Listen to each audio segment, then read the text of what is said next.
Hi guys, this is your family physician Dr. Aditya. I'm here to share my experience of the last 10 years in practice and also my convictions about a lot of issues.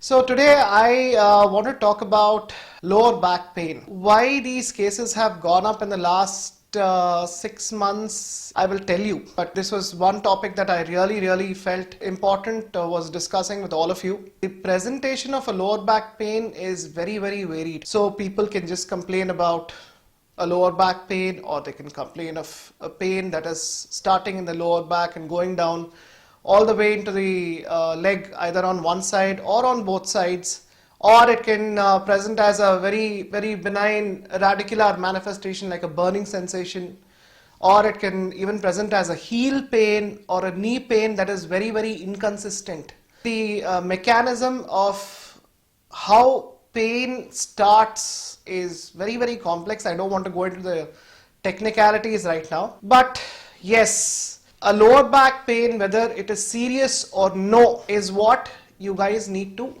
understand. A lower back pain that is shifting, that is sometimes on the right side, sometimes on the left side, sometimes it is there in certain postures, in a sitting posture, and then it disappears on walking, or a pain that is there as soon as you wake up in the morning and then disappears with gradual physical activity. A pain that is on and off, there is nothing to worry, okay? But yes, a lot of people are confused where to go, what to do, and in a lot of cases very big investigations are suggested. They don't understand why, and in some cases bed rest is suggested. They would say, okay, you take bed rest for a month and come back and I'll put you on medication. It's impractical to follow, and it is too long a period to follow bed rest for 1 month to 3 months to 6 months. These are the kind of advices that are usually given. According to me, they are outdated. In a lot of cases, surgery is also suggested. They undergo a lot of anxiety issues once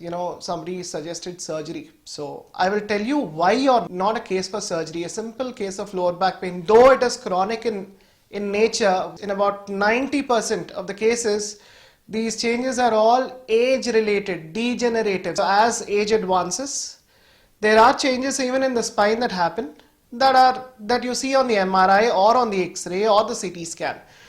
So these changes in most cases are attributed to the pain. Terms like disc protrusion, a disc prolapse, or a herniated disc, these are the kind of terms that are used by the reporting radiologist in most of these reports. See, degenerative changes are permanent changes. And if I say that a prolapsed disc or a herniated disc is responsible for your pain, then the pain should be constant. How can it vary with postures?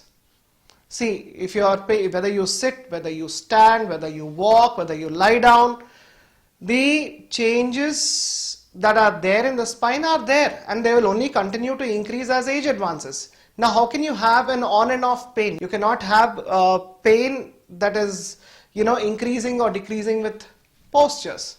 It's as simple as that. So this is how you assess yourself. The second thing is, if you are able to stand on your toes and heels equally at the same time, even bearing a little bit of pain, there is absolutely nothing to worry. Now, these things are not explained, and the patient doesn't even ask, and anxiety adds.